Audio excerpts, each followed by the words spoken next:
vivir que son 2 días Baleares.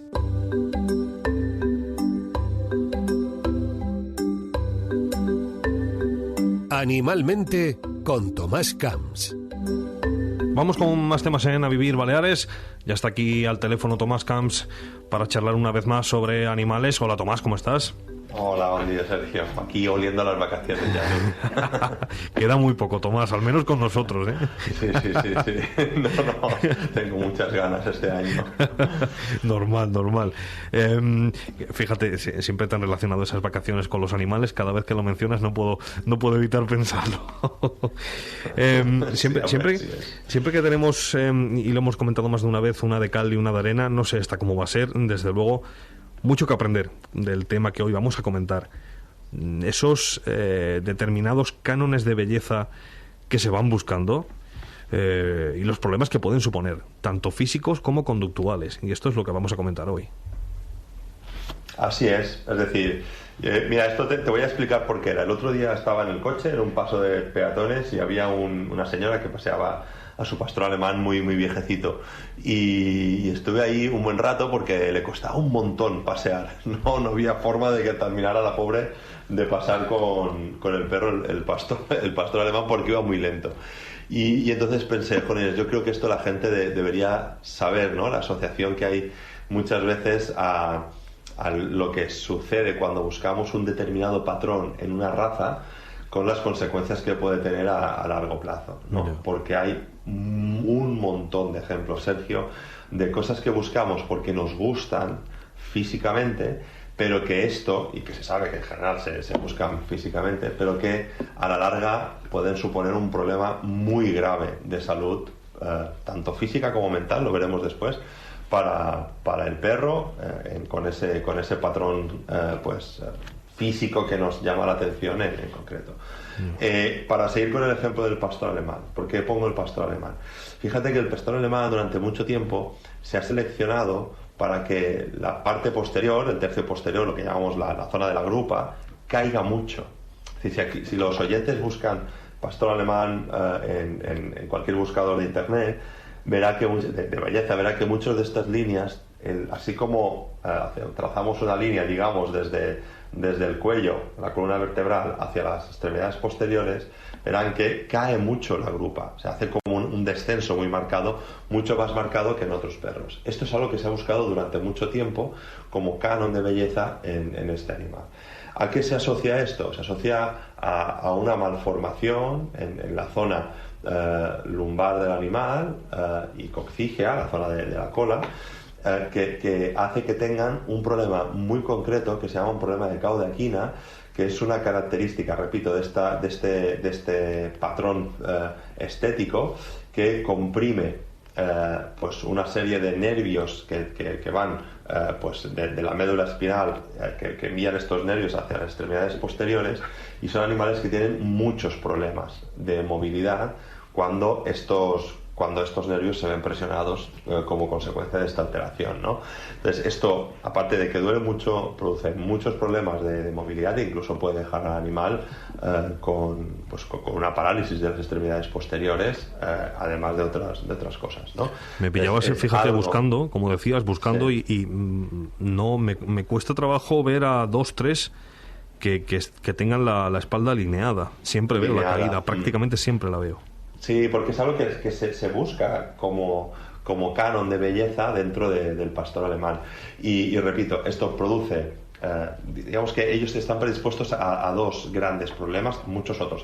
Yo siempre digo lo mismo, cuando estás en la carrera y te preguntan predisposición genética de padecer algo, el pastor alemán lo tienes que poner siempre. Un poco como broma, ¿no? Pero ¿por qué? Porque tienen muchas alteraciones pobres. Pero esto en concreto genera dos alteraciones en la zona de las extremidades posteriores, que es la famosa displasia de cadera, que es muy típico en estos animales, y después la compresión de la cauda equina, que, como digo, repercute con mucho dolor, con paresias, parálisis de las extremidades posteriores, y con un empeoramiento muy obvio de lo que es la calidad de vida de estos animales cuando van creciendo. Claro. Y si hablamos, por ejemplo, del tekel. Pues mira, el tekel es otro 3/4 de lo mismo. Si os fijáis en los teckels cada vez que se busca más. Hay otras razas, no solo el teckel. Por ejemplo, el Basset Hound es muy similar también. No sé si os suena en la cabeza lo que es un Basset Hound, pero hay una famosa marca de buscadores de seguros que lo utiliza. No voy a decir cuál es, como reclamo publicitario, ¿vale? Entonces, tanto el Basset Hound como el teckel son animales que cuando lo visualizáis en la cabeza es un animal muy alargado con las patitas muy cortas, ¿sí? Animal muy largo con patas cortas. Este alargamiento de la columna produce una serie de fuerzas, es decir, que la columna tenga que soportar una fuerza para la que normalmente no está acostumbrado, porque está más proporcionada la distancia entre las extremidades anteriores y las extremidades posteriores. Y como consecuencia de este tipo de mal compensación de las fuerzas en la columna, pues son muy propensos a tener hernias discales. De ahí que muchos de estos animales, un día está perfecto, salta del sofá al suelo y se queda paralítico. Ay, ¿por qué? Pues precisamente porque ha habido un problema del disco intervertebral que como consecuencia de este salto se ha generado una presión muy fuerte, y este disco, si va hacia la médula espinal, es cuando produce pues una hernia de disco y la parálisis asociada. Entonces es un problema, es muy típico los problemas de espalda, tanto en Basset Hounds como en el teckel. Y cada vez se buscan cánones más alargados y de patitas más cortas, más alargados y de patitas más cortas. Se acentúa. Se acentúa cada vez más. ¿Por qué? Porque vamos exagerando esta deformidad en el animal. También otro ejemplo podría ser el bulldog, Tomás, o similares, ¿no? Todos los animales que tengan el morro chato. Está el bulldog inglés, está el bulldog francés, está el carlino o pug, está el boxer, está pues muchos animales que tienen pues esta característica de que cada vez busca. Y también hay gatos, obviamente el persa también tiene las mismas características, ¿no? Es decir, animales que por nuestro capricho estético lo que buscamos son pues cada vez morros más estrechos. Cualquier oyente que quiera hacer el favor de poner otra vez en un buscador bulldog hace 100 años y bulldog ahora, veréis la diferencia abismal del tamaño de la nariz entre uno y otro.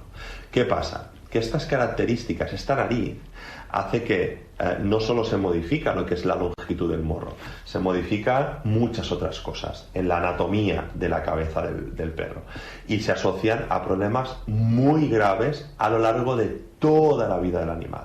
Hay problemas en las fosas nasales, no pueden, las tienen muy cerradas y se tiene que hacer una pequeña cirugía muchas veces para abrir la nariz porque la tienen demasiado cerrada. Hay problemas en los sacos laríngeos que cierran mucho la laringe, por tanto impiden la entrada de aire. Además, el paladar blando, sabéis que tenemos dos partes en el paladar, un paladar que es duro, que es la parte donde tiene hueso, y una parte que, como al final del paladar duro, es una parte que es como un trozo de carne, ¿no? Que se llama el paladar blando. En estos animales lo tienen muy largo. Entonces, fíjate, no pueden entrar aire por la nariz porque la tienen cerrada. El paladar blando lo tienen más largo. Si lo tienen más largo, ¿dónde termina? Pues obstruyendo la entrada de aire. Y encima los sacos laríngeos impiden la entrada del aire. Son animales que si tú preguntas, si hacemos una encuesta y preguntas a la gente ¿cómo respira un bulldog?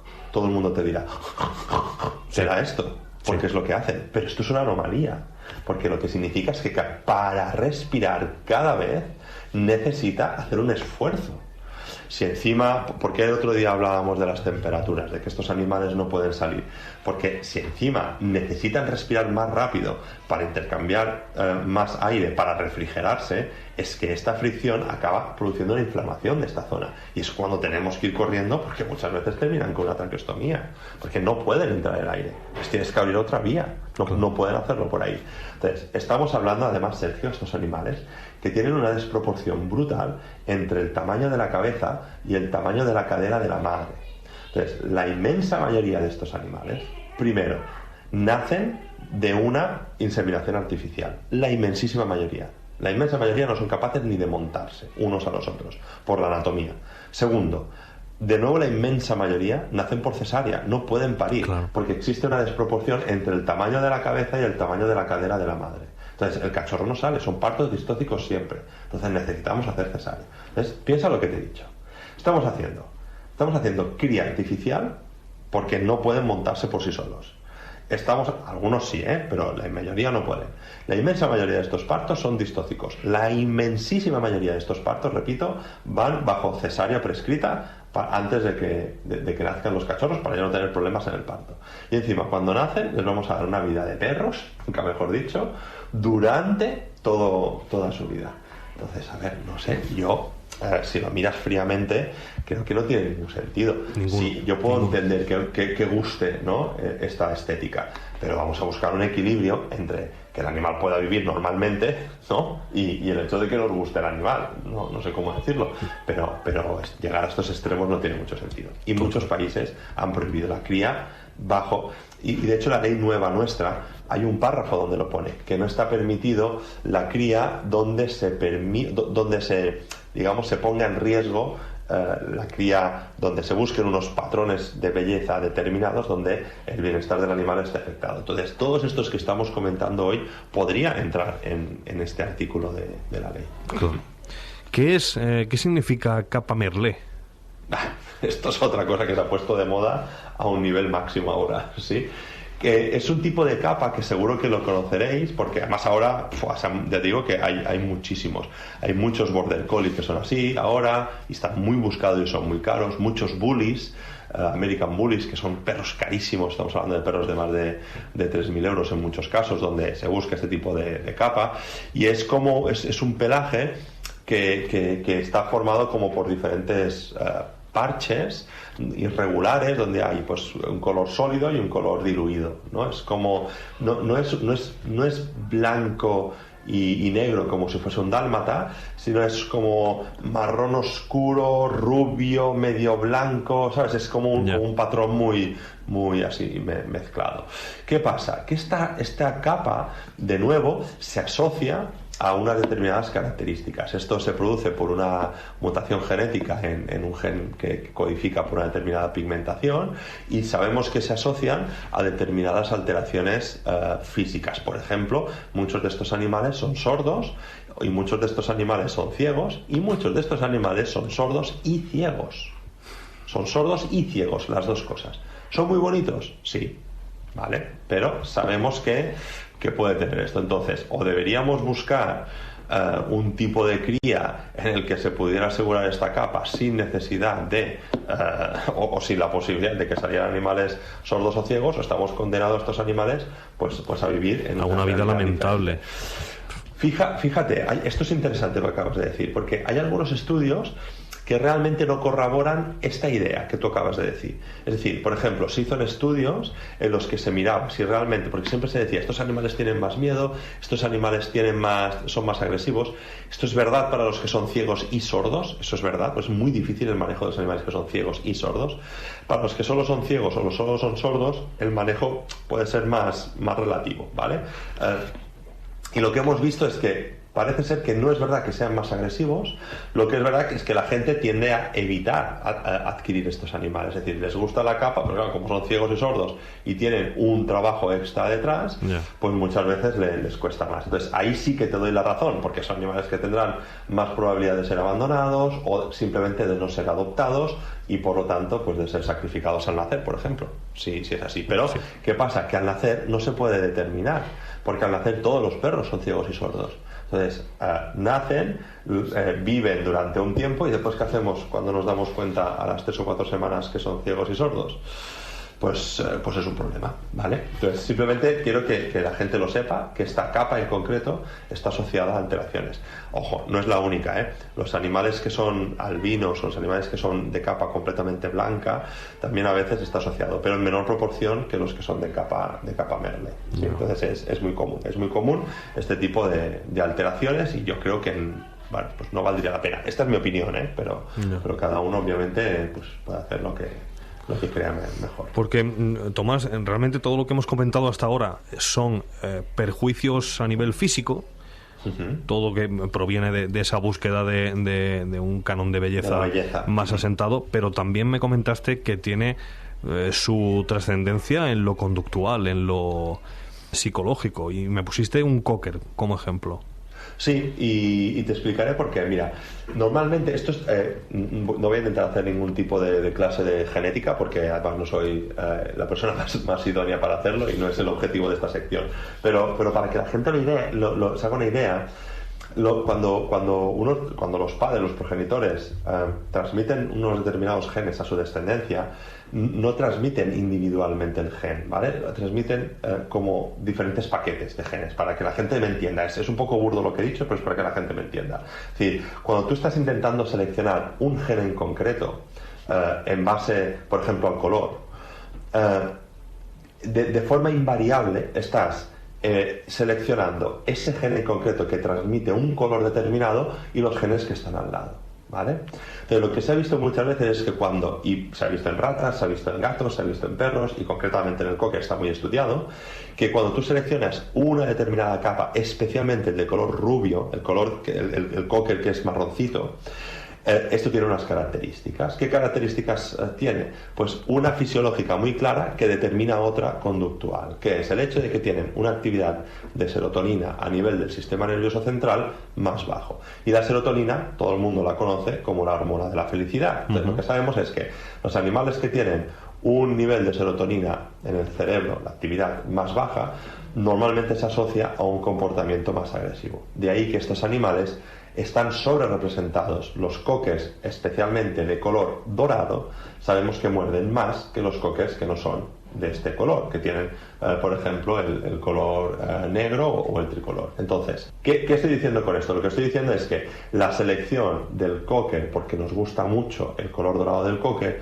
está asociado a un cambio fisiológico, que es el cambio de la actividad de un neurotransmisor, que al mismo tiempo se asocia a un cambio de comportamiento muy claro, y que además pues es peligroso para la gente, porque es la agresividad. Ojo, hay otras. Hemos hablado del bulldog y sus características físicas. Si yo te pregunto, si tú tienes en la cabeza un bulldog y te pregunto, Sergio, este bulldog que acaba de morder, ¿cómo tiene la cola? ¿Hacia arriba o hacia abajo? ¿Tú qué me dirás? Lo normal sería que hacia arriba, ¿no? Es que no lo vas a poder decir. Mira un bulldog porque no la mueven nunca, ¿no? Porque no la tienen. La mayoría no tienen cola, claro. O tienen una cosa muy rara. Entonces, la cola la utilizan para comunicarse. O si yo te digo, ¿enseñan los dientes o no enseñan los dientes un bulldog? Es que muchas veces igual no ni puede, ya. Porque tiene el labio demasiado caído.